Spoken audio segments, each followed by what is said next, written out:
Hello everyone and welcome to another of our FPL fantasy videos where we'll be discussing about Game Week 10. Now we know that we have missed out on Game Week 10, but we had a bit of a problem in recording and skip it all together. So we'll be jumping straight into Game Week 11. About Game Week 10, I will say honestly, I was looking forward to that video because it was one of my best Game Week scores. I had almost I had been getting red arrows for many weeks and it was the week when my differentials were. It's kind of surprising that Ronaldo was a differential that week and he scored against Tottenham and all that. So it helped in the rank, and even Jimenez too was also a differential. So it helped a lot in me jumping ranks. And then again, game week 11 was kind of mild in terms of the rank increase and decrease. The way the game week started, I thought that I would be lucky enough if I can just hold my rank, and I eventually did. It was a red arrow, but it was still a small red arrow, so I'm not really that much disturbed by it. So quickly going over through my team, Sanchez -1, Cancelo 14, Chilwell 2, Diaz 6, Duffy 2, Sun 3, Salah 10, who was the captain, Rafinha 9, Jota 2, Tony 1, Jimenez 2.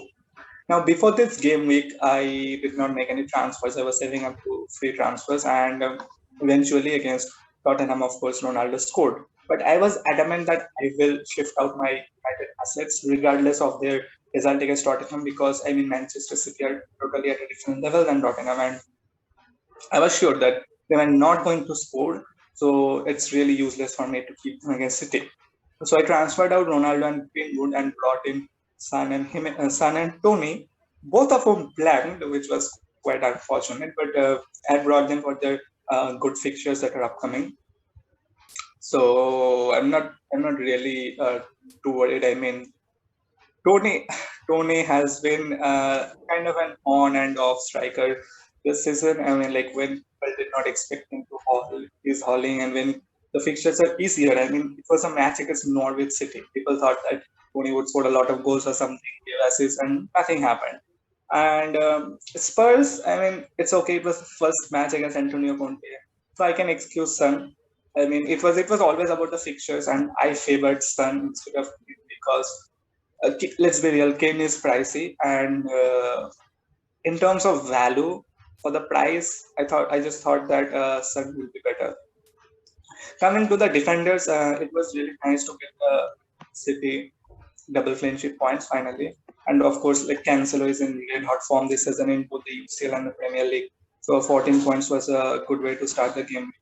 And I won't say Manchester City were lucky to keep a clean sheet because I mean the way they played and the way Manchester United started the game, it was easy to see that United were playing too defensive, and that also pulled Trafford.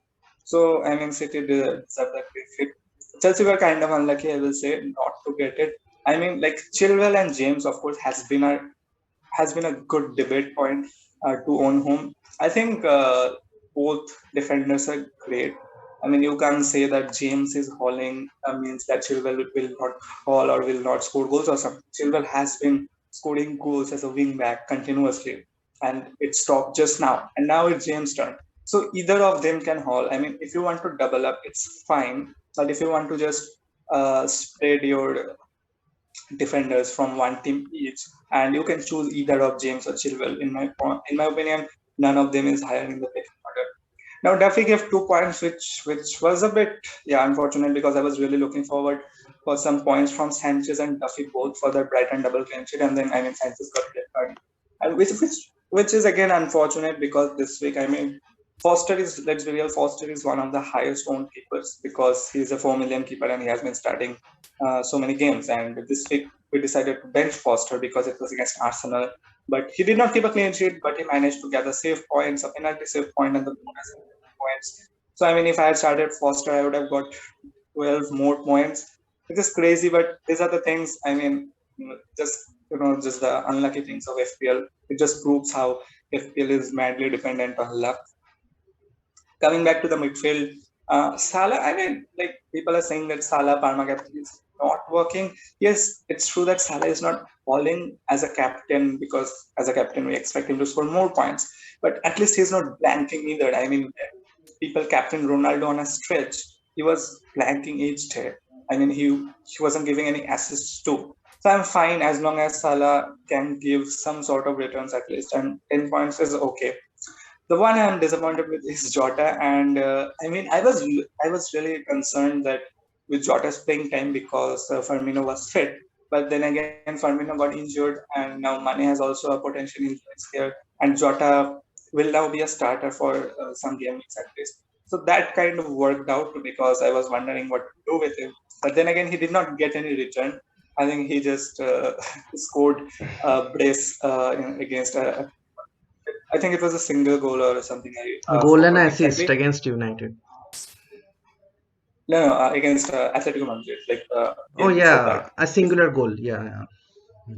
Yeah. Hmm. So I was expecting that he can produce some sort of that he can do, but unfortunately, it wasn't to happen. The one player that has been scoring regularly and has been going under the radar is Rafinha.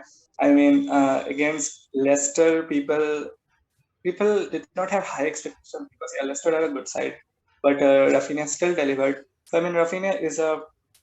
I mean, people are saying Rafinha is a long-term hold, and I agree. But I think in the future, after a certain game week, Leeds don't have great fixtures. So I think selling him after that will be fine. Jimenez and Tony. I mean, Jimenez had returned last week, and I don't really expect him to return just week in, week out. So I will be keeping him for at this moment. I had my total of 50 points. And the transfers that I'm looking to is Foden and Johnson are strictly on my watch list. I'm like, keeping a tab on their price rise. I really thought that Sufal will come back once he was injury free. But it looks like Ben Johnson has solidified his place, and rightly so. Ben Johnson has played so well. I mean, on the offensive front, and I talked with some West Ham fans on Twitter, and they said that Johnson is better defensively than Sufal, and it looks like Moyes prefers him as the first option now. And if it's that's the case, we are getting another 4 million defender in FPL, which is crazy because Duffy was 4 million, Liverment was 4 million, but Liverment is of course 4.5 now. So I'm eager to bring 4 million different again because it frees up a lot of fun. So let's say, I mean, even if it does not work, even if I see that Sufal is starting once again, I still have my wild card which I plan around game week 15, and then I can change it. So yeah, that's my review of this game week. Now let's go to yours. So yeah, I mean, 50 points when the average points of the week was, I think, 42. I think it's a decent score provided that many of your transfers, like Sun transfer, kind of like it was an expensive transfer, but it didn't kind of work according to the plans. But I think in the long run, with the fixtures Tottenham have, I think, and with the form that Harry Kane is in, I think Son is the only reliable goal scorer right now from Tottenham, and I think he will surely be on the score sheet soon. And yeah, going to my team, like game week 10 has been equally bad for me. I mean, literally Gallagher gave 13 points against City, and Ben White kept a clean sheet on bench, and that's like 20 points on the bench. And yeah, that was a week to forget, absolutely a week to forget. And it really gave, it was a traumatic experience. And yeah, so I really don't want to talk about that much. Yeah, and moving on to game week 11, uh, I mean, 62 points.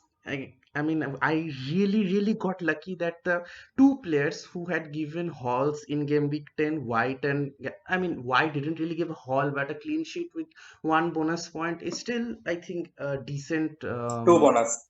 Yeah, yeah, two bonus points. So, no, I mean, I'm talking about last week actually, game week 10. So, Okay, yeah, he okay. gave 7 and Gallagher gave 13 points. So, yeah, that was 20 points gone at that time. So I didn't make the same mistake again. I mean, I was still tempted not to start Gallagher because, I mean, there's always that law of average that it's not every day that a player will give 10 pointer, and that too an asset of 5.5 and 5.7. I mean, both White and Gallagher are around that price range. So I still, I mean, White faced Watford. That was a relatively easier opponent, and provided the good defensive form that Arsenal is in.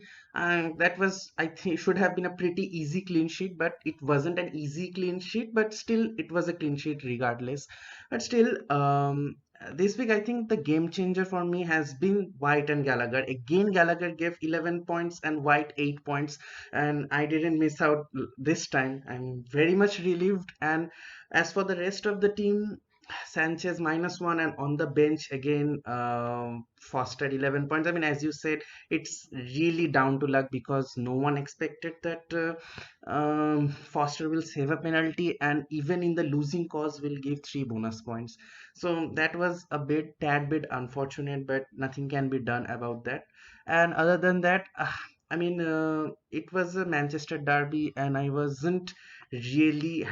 didn't had the gut to start both the City defense. So I started only Cancelo, provided that he was the wing back of the team. And if the points are supposed to come, I didn't expect that City will keep a clean sheet because it was at Old Trafford, and United, even at the worst form, has managed to score at least one goal against City at Old Trafford.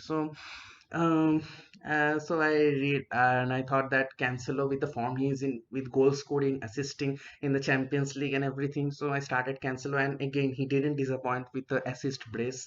And Chelsea, yeah, the match was really unlucky for them. They were 1-0 up and kind of got a little bit. Um, I would say overconfident that they will see out the match, and the lack of, absence of Lukaku and Werner really hurted them, as the one goal wasn't enough for them, and they got chances to convert, but they didn't. And Burnley hit them by surprise on the counter, and thereby goes the clean sheet. But the important thing about Chelsea is that James is scoring a lot of goals, and I mean, it's not really surprising that wing backs are scoring a lot of goals, provided the system that Tuchel has built. And even last season, Chilwell and James were in really good form until and unless Chilwell got injured. And yeah, I mean, that's when he the wing backs, how much they overlap. And I mean, the system relies on the creativity of the wing backs. So it really isn't surprising that they are racking up a lot of FPL points. And I mean, this is the perfect time, I think, to double up on both Chilwell and James. But I mean, there is always that rotation scare with James, and because Espelikueta is the captain of the team, and I mean he is not starting any of the Premier League matches is a far-fetched assumption. I mean Espelikueta definitely will start at some point again at either be at centre back or at right back, but he will start. And I think James, if I mean, yes, he's giving out a lot of points, but I still don't think that his position is completely 100% nailed on. But the form he is in, I am not seeing him getting benched anytime soon. But to be on the safe side, I will continue to keep Chilwell and Rudiger duo, and I'm not going to jump on the James ship as of now. I have to look up.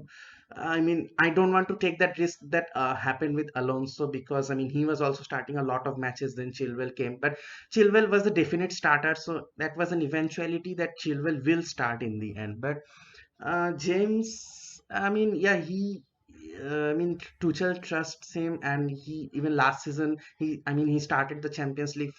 Did he start the Champions League final? I don't exactly remember, but yeah, I mean, he started many matches, many important matches, and definitely he's an important asset. And if managers have a good bench and are confident that the points will come from the bench, if James get eventually rotated by Aspilicueta, then I will say that Chilwell and James are perfect. I mean, for the back line. I mean, they're dishing out points every week in and out. So, yeah, that's the thing. And coming to my midfield, Saka was really unlucky with that offside goal. And I mean, I was really happy for one moment that finally Saka returned, but then again, it was offside. And after that, Arsenal missed a lot of chances when they scored eventually, but they were almost on the verge of conceding.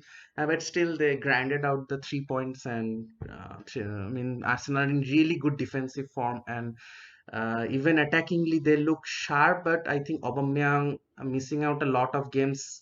is costing his form a bit. I mean, he isn't really 100% sharp, and I mean, still he in the with the season so much to go. I mean, as the way Arsenal are playing, if they can hold on with this form Smith Rowe and everyone is in, I think their assets are certainly I mean, their assets are really cheap. I mean, Smith Rowe, Saka, Odegaard in the defense, White, and if Tierney is fit, he also becomes a really good asset, and also Ramsdale in goalkeeping position. So these are all really cheap assets who are, I mean, good FPL assets, provided that Arsenal keeps up the form with the season, with so much of the season to go.